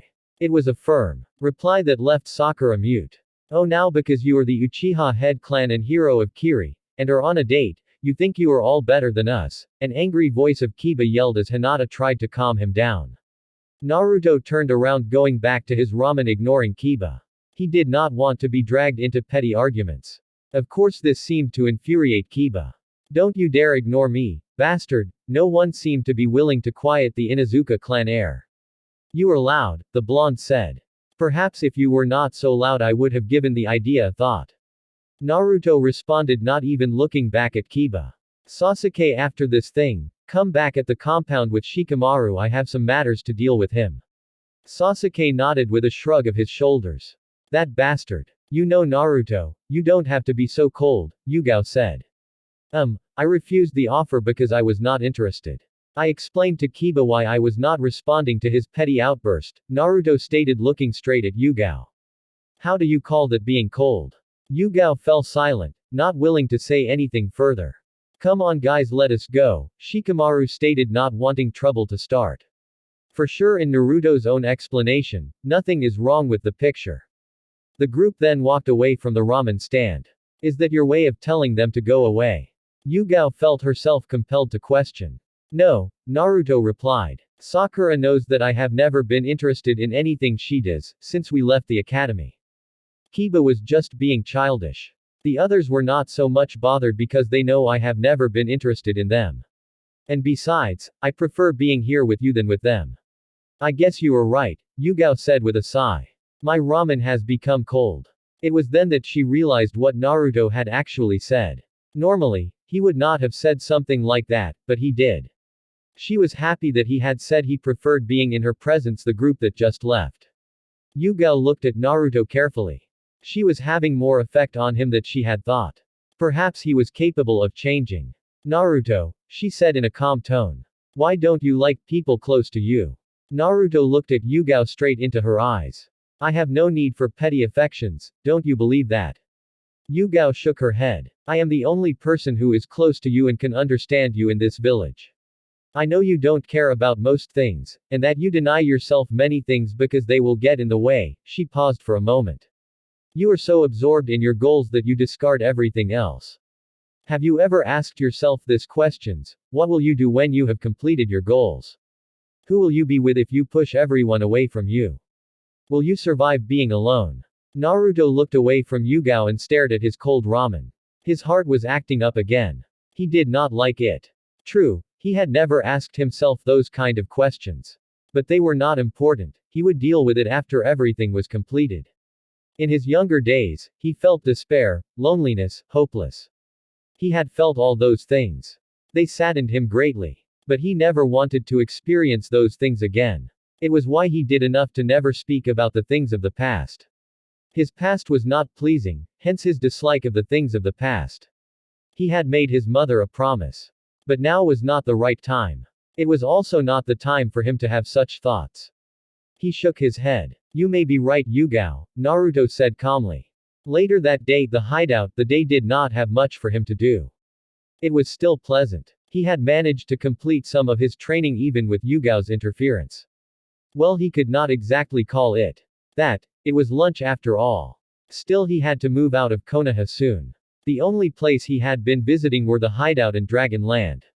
That did not count. It all still counted as being inside of Konoha. Perhaps a mission would do him good. He could find some perfect test subjects for testing his jutsu. Naruto smiled at the thought. He could not wait to test his jutsu. Akatsuki were on their move. It was not going to be later that Obito would come before him and offer him some petty threats or simply just show up to reveal pathetic excuse for existence. The days were numbered though. He would join Rin in the afterworld. How is your body holding up? Zetsu asked looking straight at Naruto. So far it has been holding up far better than I thought, Naruto answered taking a seat. His seat was like a throne. It was inside the room Madara used while he was still synchronized with the Geto Mazo. But right now, it was no longer inside the hideout. It disappeared ever since Nagato started summoning it. He figured it must be taking refuge inside one of Akatsuki hideouts. But I have two problems, he added with a rather serious look on his face. 2. Zetsu asked with a curious look on his face.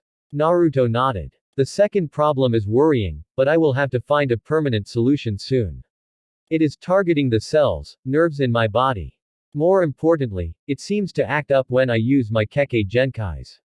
My body has become used to having my Sharingan activated, but when I use the M's and any of its abilities, it starts shut all the doors that enable me to use my bloodlines. This makes it difficult to use then and brings me large amounts of pain. Mokuton has become difficult and uses more chakra. Amaterasu hurts my eyes severely. Susanoo feels like it's crushing my body. And I can no longer maintain it for longer periods. Should these problems continue unsolved, I will lose all my bloodlines.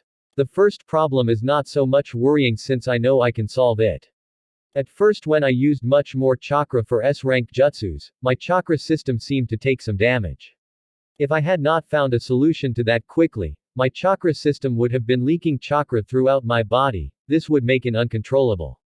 For someone who has large pools of chakra, unstable chakra inside my body would have proved disastrous.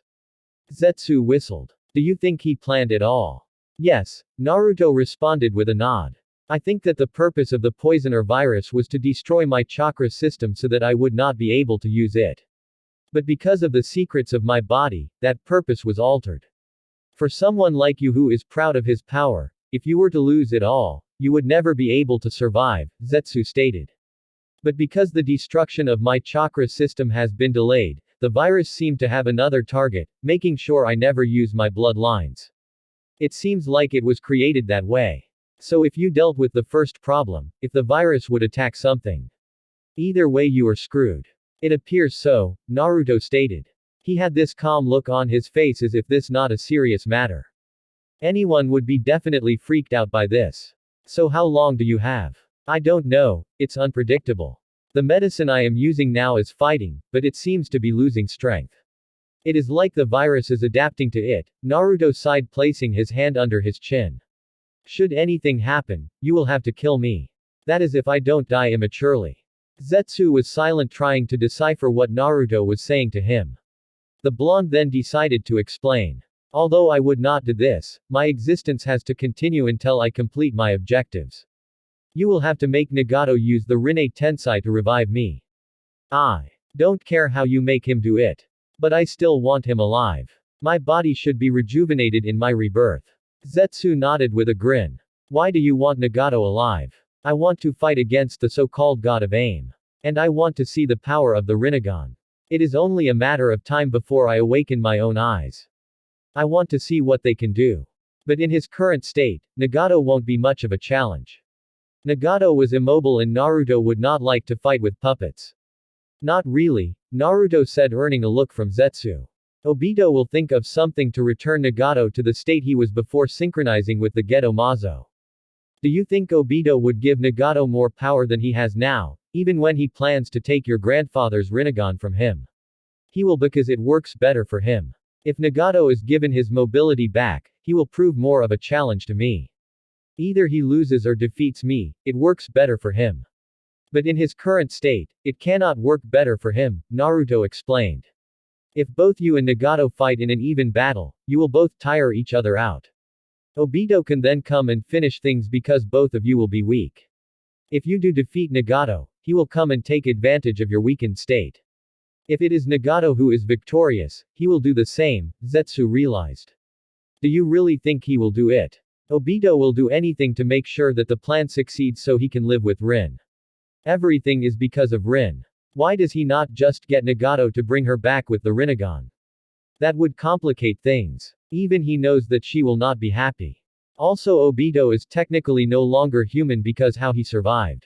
Rin would not want that. He also hates this world and sees it as a fake. He refuses reality and chooses to believe in the world of dreams he wants to create, a world he will be the supreme ruler, where everything will go his way. Zetsu nodded. So those matters are all solved, he said. Yes, Naruto agreed. How are things at Oto? They are going well. Your palace is completed, and a few buildings only remain. That woman is doing things well, Zetsu reported with a smile. I was right to choose her, Naruto said. She has told me that there will be a lack of experienced medics. I have thought of that, Naruto replied. Tsunade has been training medics for the past 3 years. But currently Shizune and Sakura do those duties. I cannot send someone to be trained now, there is no time for that. You plan to rob Tsunade of her graduates. There are 2 women at the Konoha hospital who have trained under Tsunade I have been looked at. They are very talented in medical ninjutsu. You are going to consume Guren's chakra and take her form and persuade them to join Oto. How? There is no experienced medic that will refuse to head a hospital, especially like the one built in Oto. You just have to be persuasive. Zetsu nodded. Who are they? You will know them when we are at Konoha. I will inform Guren about it so that she is not surprised when they arrive. He paused for a moment. The Tsuchikage has sent his granddaughter to Oto. Naruto smiled. The old fool is entering the play. He was amused by this. Let us allow him to dance around for now. I have to brutally murder Obito first. Aren't you just going to kill him? No, it has to be painful, Naruto said. But he was not going to elaborate any further. Zetsu, don't do anything I would not do. Let the Tsuchikage play for now, I do not want him knowing anything. Zetsu sighed in disappointment. Well, he would get his fun after Obito is murdered. He would just have to be patient. He did good by telling Guren to reveal nothing to Kuretsuchi. Is there anything else? Deidara and Sasori should be arriving at Suna by tomorrow night. Sasunogakuer will be attacked by N tomorrow, and if someone does not intervene, they will capture Gaara, Naruto stated, rubbing his head.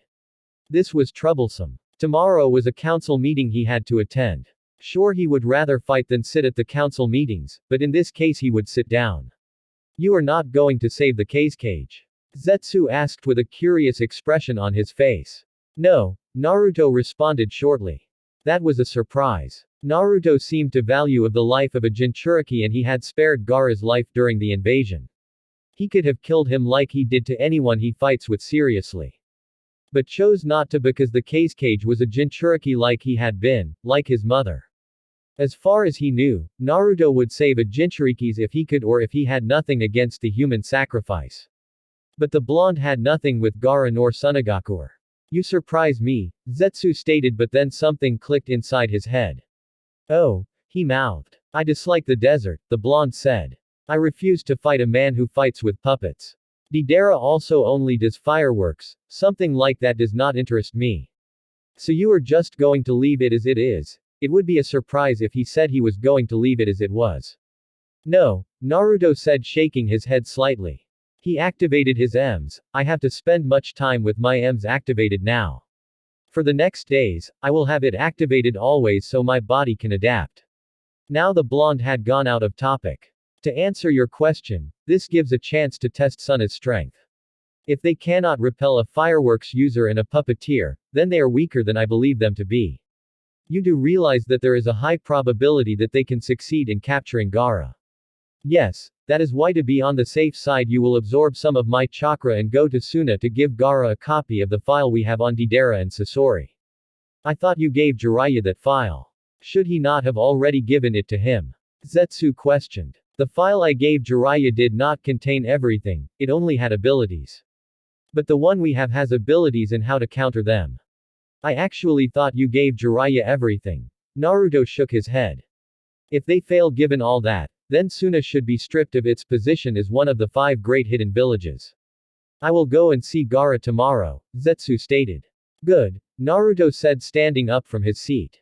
I will have to retreat back to the compound. Record the battle that is to take place tomorrow in Suna. I am interested in how strong Gaara has become. Without saying another word or waiting for Zetsu to respond, Naruto walked away. The following day, council chambers, it was still early in the morning, but Tsunade had decided to first start with the meeting so that she could look ahead to other things during the day. She did not think that the meeting would take much time. They had already discussed much in the proposal for an alliance. She was not going to make things difficult for the Mizukage. She was happy that everyone had come in all good moods. Naruto had not made a fuss when being called for the meeting. In fact, her Anbu informed her that he seemed to have been already waiting for it. She looked at him for a moment. He was wearing black, as always. She noticed that he did not often wear his forehead protector. He was not wearing it even now. He also looked calm and only smiled once when Mei greeted him. His eyes were also different. Everyone seemed to notice it. She could say that it was his Mangekyo. It was a surprise to see him with it activated. He always had the Sharingan activated, not the Mangekyo. Thinking of it, she had never seen his real eyes before. Ever since she came back to the village, he had always had his Sharingan activated. She would not say that he was just showing off. He seemed to be comfortable with it activated. He was also not making much noise. Tsunade sighed. She just hoped that Kaharu did not start her nonsense even today. Danzo was awake. They had to execute him by today. He would not be given any chance to defend himself. There was nothing to defend. He was deemed guilty and there was no appeal to that decree. He was as good as dead. The Godime was happy that Konoha was moving on. They had Suna, now they would be having Kiri, that is if things go their way. Mei looked at Naruto with a small smile. He still looked the same as he was when he left Kiri. She could not wait to chat with him though. She had been longing for a day like this to come since he left her. She remembered, he kissed her back when she had kissed him. That meant much to her. Had he not done it, it would have been saddening. Tsunade cleared her throat to get everyone's attention. Since we are all present, we can begin this meeting, the Godime said in Hokage mode. You are all aware that we came here to hear Mizukage Dano's proposal for an alliance. I won't say much but I will give her the time. Before Mei could even speak, Kaharu spoke, receiving a glare from Tsunade. But she shrugged it off and spoke, before we even listen to anything, we must know what we will gain from allying with your village, Mizukage-sama. Mei took no offense in it. To be honest, Kiri does not have much to offer since we have just recovered from a civil war and currently we are still recovering. You having said that tells me that Kiri will the only one benefiting should we form an alliance. You did not allow me to finish, Mei responded with a calm look on her face. Kiri may be recovering from a civil war, but our land is rich in herbs of all kinds that I am sure will be useful to Konoha. An alliance with Kiri can also benefit Konoha with a bloodline since Kiri is blessed with so many. We have found a few surviving members of the Kagaya and Yuki clan. When we have stabilized the village, Konoha can benefit with a member of either clan. There was some silence, but Kaharu broke it again. Is that all? Again, Mei merely smiled at the elder. Think of it as a long-term investment. When Kiri does recover, you will be having another strong ally to aid you in times of trouble. This is also my way of saying thank you to Naruto, to Konoha, for freeing my village. Then you should have no demands since our shinobi is the one that freed your village. Tsunade eyed Naruto. He did not seem like he was going to speak anytime soon. Of course they were just going to listen to Mei's offer then send away while they debate it. But still, she thought he would say something. He always had something to say. You have said enough, Kaharu, Tsunade said with a glare at the elder. What you have brought to the table is acceptable. I don't know if the others agree with me, but we will discuss that later on. She paused for a moment. What are your demands? I only request that Konoha aid us should we need assistance, give us 24% of the missions that are to be completed near the land of water, if possible help us recover. And I will not sign anything unless I have Naruto's hand in marriage. What? A screeching voice yelled. We cannot give you the Sharingan. I did not say I want the Sharingan. But since you also don't want with Ukeke Genkai, I think I will also withdraw my offer to give you any, Mei stated in a rather serious tone.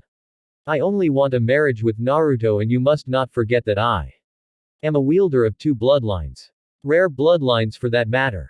Tsunade again looked at Naruto, as did most of the council members when they heard of Mei's offer of marriage. Surprisingly, he said nothing. He simply kept the expression he had been wearing since he entered the chambers. They were expecting him to be vocal about the proposal but he said nothing. Not even a twitch of his skin occurred. I understand that something like a marriage could make the alliance between the two villages strong and ensure that they never betray each other. This also ensures that the alliance is long-lasting to even the next generation, Shikaku stated, finally saying something. One could sense something coming though. But why Naruto specifically? Mei was honest with her answer, I like him. Tsunade sighed, rubbing her temples. Thank you, Mizukage Dono. If you will excuse us while we decide on the matter. You can return to your hotel or take another tour around the village. I will call you once a decision has been made. Mei nodded and walked away from the chambers. She had given it the best she could. If they did not accept her offer, then she would have to live with it. The elder was one greedy bitch though. She wants other villages' bloodlines, but she does not want to give out her own. I think her demands are reasonable, Sum said. But we cannot accept the one about helping her village recover. The Inuzuka matriarch spoke her own thoughts. Given that Naruto-san, who is one of us, helped free them, I believe we have done enough. Helping them to recover after helping free them will be giving too much, Hiashi stated stoically. But she did withdraw her offer to give us a Kagaya or a Yuki to create our own clan here in Konoha. Inoichi reminded the clan council of the fact.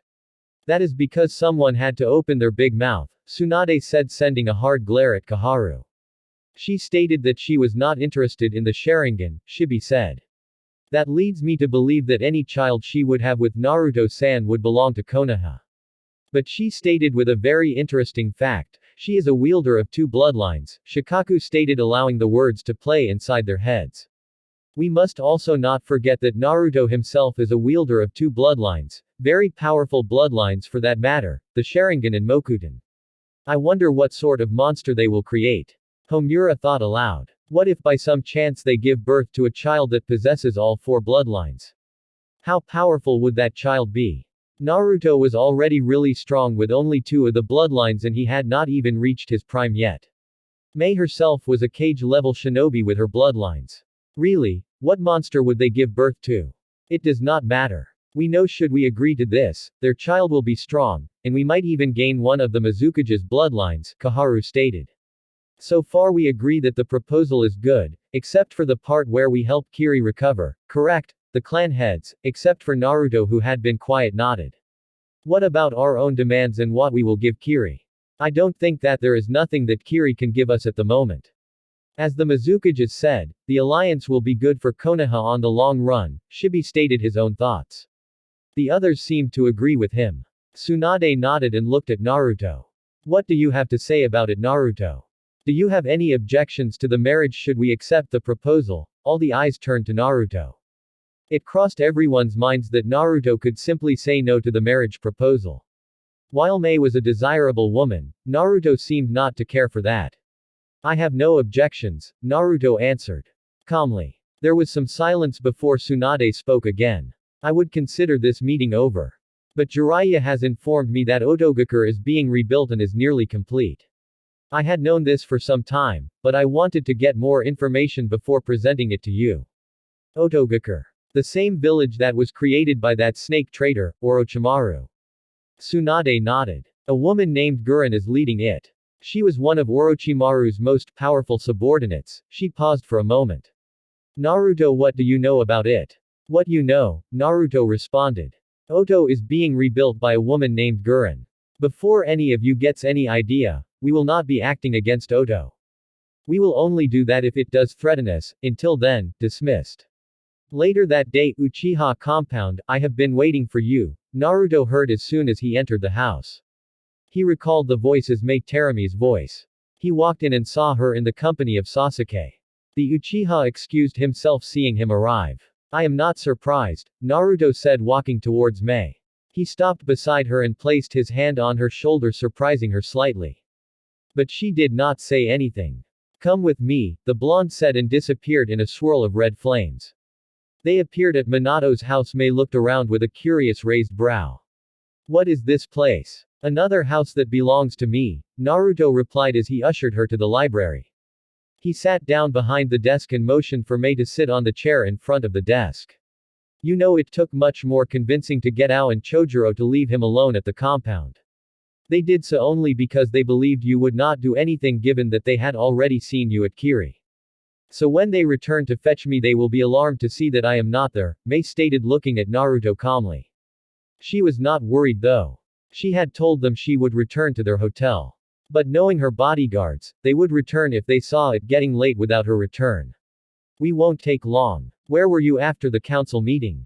Mei questioned looking straight at the blonde's eyes. Sasuke did not want to tell me. He is quite handsome by the way. I was busy here training someone, Naruto answered. He had been training Karen here at the training ground behind the house while the clones did some final additions on his own jutsu. Who? That is of no importance to you, Naruto answered. I trust Tsunade has informed you of Konoha's decision. Mei frowned slightly. Yes, she said in a rather low tone. I was hoping that they would offer support in helping me with the recovery of Akiri. We really need help for the recovery. Have you signed anything? No, I was given some time to think things over, Mei smiled slightly. Well, I am happy that you did not oppose to my marriage proposal. Sign it, Naruto said. It will be good on the long run. As for helping with the recovery, I might help with that. Mei noticed that Naruto brushed aside her comment on the marriage thing. How are you going to do it? And why? Technically, I will not help you with that. That is your business to deal with, no mine. But I like to expand my power to other lands, have more influence in the shinobi world in the years to come. Nonetheless, I have someone who can help you with what she can. It will be good for both you and her. What are you talking about? Oto, by now you must have heard that the village is being rebuilt. It's nearly finished by now. There are just doing some finishing touches left. I started that project as means to expand my power. After leaving here, you will go to Oto and speak with its leader about an alliance. Tell her that you were sent by me. Both of you can fix something, Naruto explained. You are behind Oto. Naruto did not admit to it nor deny it. So I am guessing Konoha does not know about it. That is true. Why tell me though? Aren't you afraid I might tell the Hokage about this? Naruto smiled slightly. Would you betray the man who freed your village? Would you betray the man who you want to marry? You are telling me this because you know I won't tell anyone.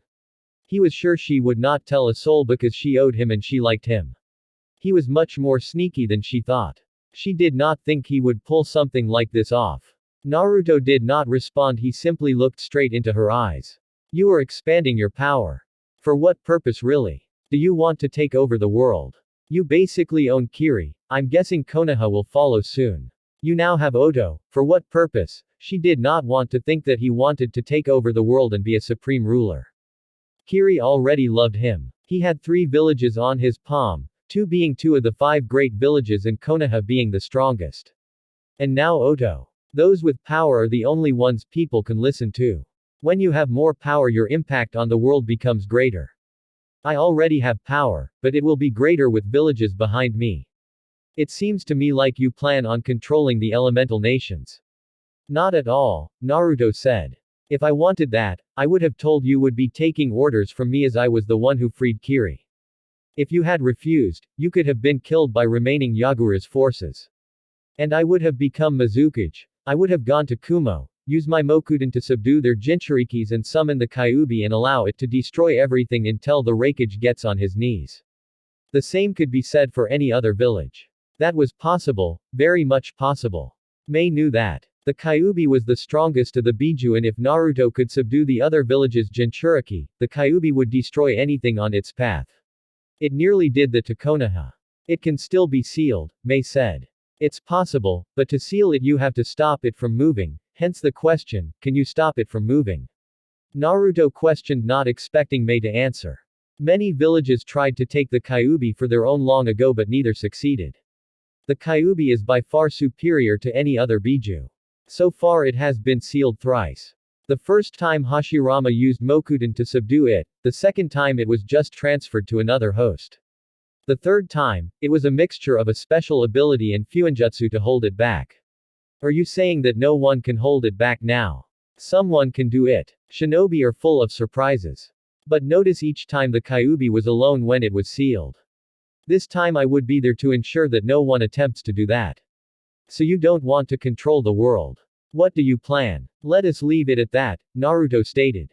It was already late, he soon had to speak with Zetsu to see how things went in Suna. Mei nodded. So let us speak about our marriage. Is it just going to be a political marriage with no real interaction of a husband and a wife? She asked, leaning to the desk. You seem eager about it. Well, yes. I have been alone for a long time now and I am not getting any younger. Some intimacy and being violated by you would be highly appreciated, the Mizukage stated with no shame. We could pick up from where we left before you left Kiri, she said in a sly tone and a charming smile. Conclude the terms of the alliance and sign it. Then you and I will talk.